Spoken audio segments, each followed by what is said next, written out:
Welcome to session 2. This is the continuation of topic 4 on promotion. As you can see, I'm using the platform Screencast-O-Matic, and this is the platform that you've been asked to use for the purposes of your individual assignment. You can see that I'm here on the screen with you. Ideally, you will have 3 options when you use Screencast. You can choose to go to full screen. You can choose to as you can see full screen. You can also then choose to go to full screen of the PowerPoint slide itself, and then ideally you want to actually be like this.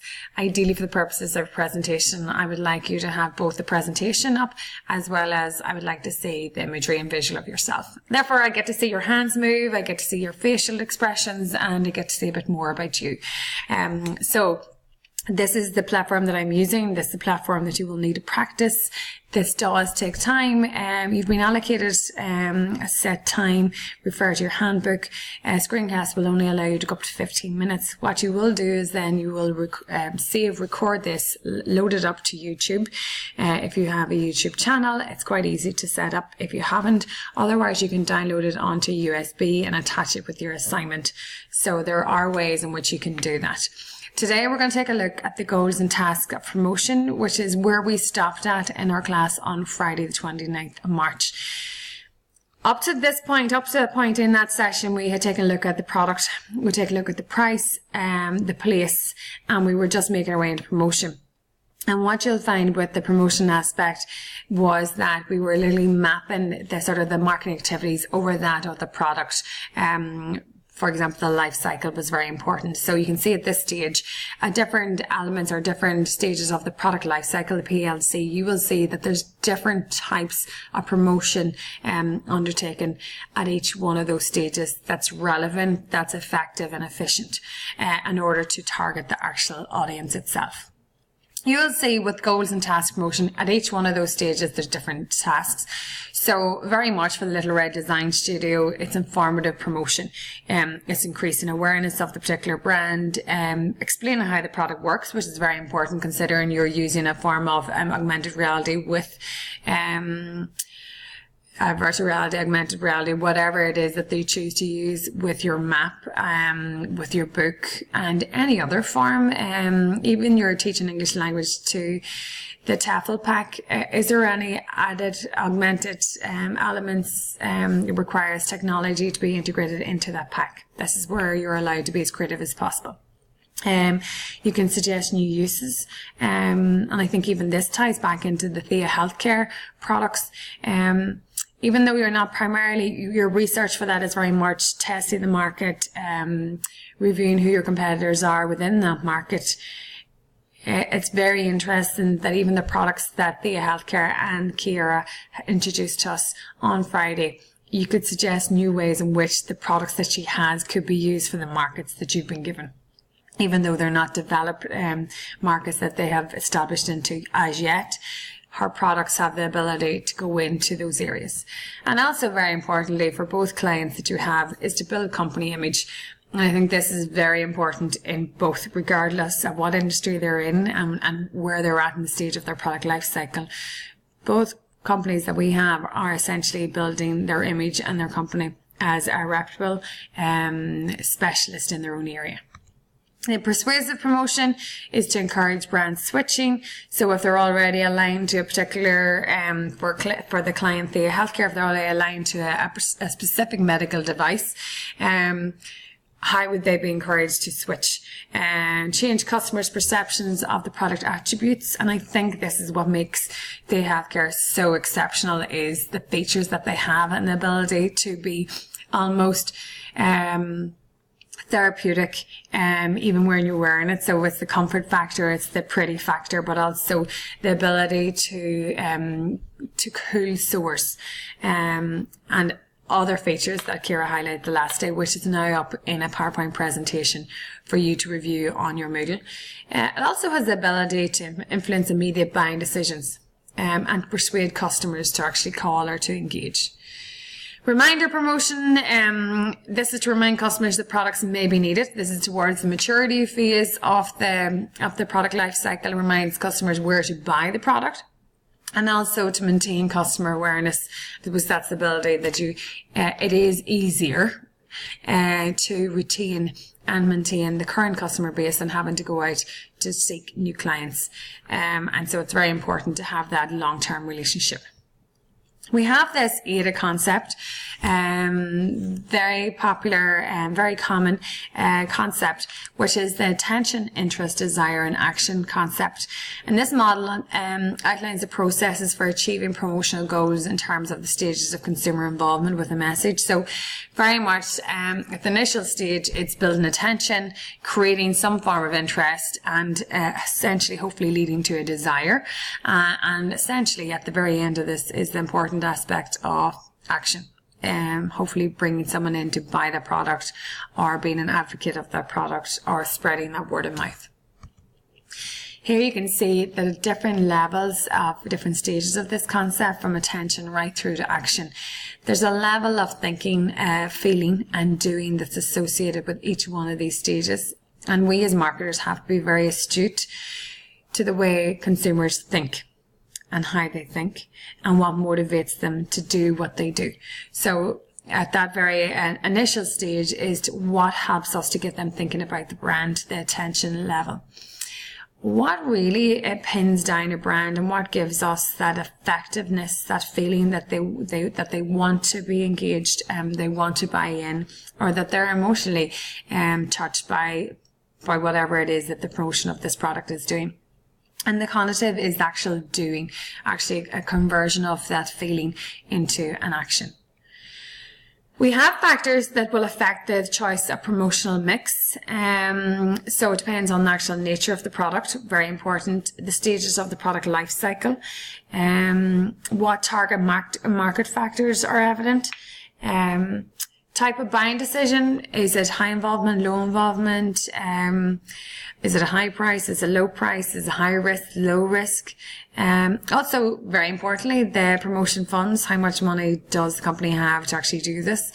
And whether it's a push or a pull strategy, whether it's something that you're pushing out, or whether it's something where you know that the consumer base is pulling from you to respond. So, an interesting aspect. I'm going to take a look at push and pull at the end of these lecture notes. You can see that we've taken a look at the stages of the product life cycle. This is very much an atypical life cycle model. You can see that introduction is quite slow, but actually quite gradual. It hasn't started from the very end, as you can see here. It hasn't started from having zero. The sales have actually been up from the very beginning.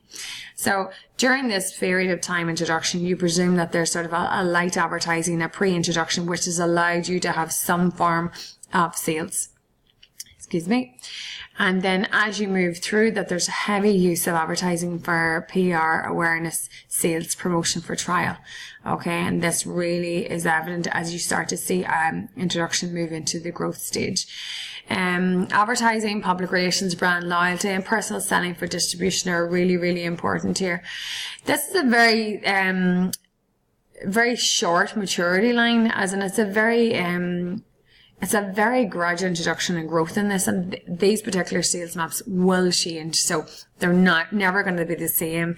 With you know, we seen this last Friday with a product that's a fad. It will be a high impact, and the decline is almost immediate. However, if it's a classic, there tends to be a long run out with this, and it may never die. It may be a new version brought up, or maybe it's the type of product which almost goes against what the product life cycle is about, that it actually is so inherent to that company that it lives forever. However, there's very few of those.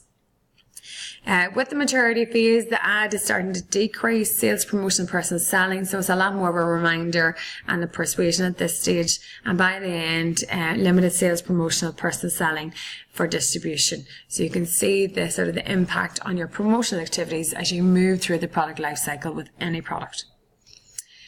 So we have product life cycle examples. I'll give you an example of a new product. So whether this is still relatively new, but it's a cool one all the same. So with your screencast, you can link into whatever is on the screen at that time.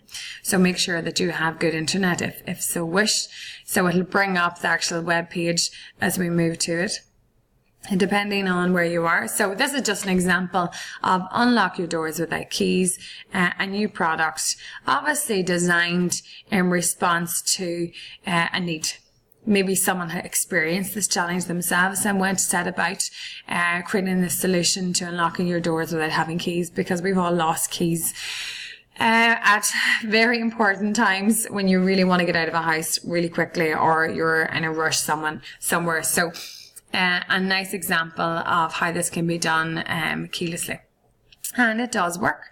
So you can see that's how we can link to these particular via screencasts, and you can do this when you're doing your presentation. You can link into other areas. So I will automatically bring up my own PowerPoint slide, and I will choose from the current. So here we are, back up. Introduction, 3D televisions. I'm going to give you an example of Tan Organic. The growth of Blu-ray players, maturity level. We have Facebook and DVD players.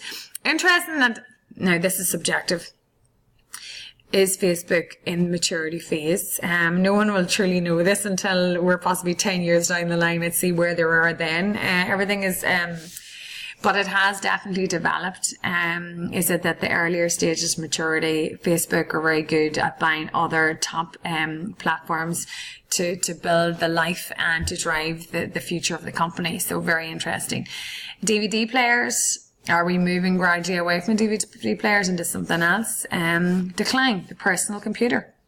The hard, big solid computer that typically would have sat on people's desks, and the original iPod. So you can see how they've gradually moved through this life cycle. This is an example of the use of public relations. This is an Irish company, and basically they decided on a very wet day to take their models through this streets of London, to do a press release. And it was really a photo op. Obviously it would catch the attention of anyone when you see this mass of people moving through a street in the rain in their bikinis, and they were totally tanned from head to toe. Whether you like the image, is not necessarily the product per se that you see, but you see the sort of the effects, the confidence that it possibly can give people.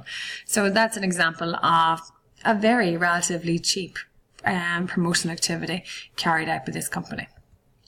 Target market characteristics, so advertising, sales promotion, and possibly less selling, personal selling, for widely scattered markets. Okay, so if you find that your product is, that your consumer base is very fragmented, that you want to, for informed buyers, to inform the buyers, you want to meet those with brand loyal repeat purchases, then you possibly will find that advertising, sales promotion, and less personal selling would meet the target market characteristics. Okay, so these are the characteristics on one side, and these are the mechanisms for reaching these on the opposite. I'll give an example of public relations, and this is not necessarily a good example. This is possibly where ethics and morals come into play. So this is the Nestle baby formula scandal, and in this they had, at the very early days of the rollout of baby formula, they had sales girls in nurses' uniforms, sometimes qualified, sometimes not, to drop by the homes of these new moms unannounced to sell them baby formula. This was perceived as not illegal but unethical. And this is where public relations has probably been given its bad name, but you can see the impact for a new first-time mom when they meet someone in a nurse's uniform, what looks like a nurse's uniform, selling formula. Very interesting one. We have the types of buying decisions: routine, neither routine nor complex, and complex. And available funds is the trade-off with funds available, the number of people in target market, as well as the quality of communication needed and the relative cost of promotional elements. And finally, we're going to end on this. I'm just going to wind down on this. This is the push and pull from both the consumer side and the company side. So what I've done is that I've ran through the remainder slides of promotion. Please review these. We will be entering into our the topic 5, market segmentation and targeting, in our next session on Friday the 26th of March. I wish you well between now and then, and I look forward to our class. Have a good month.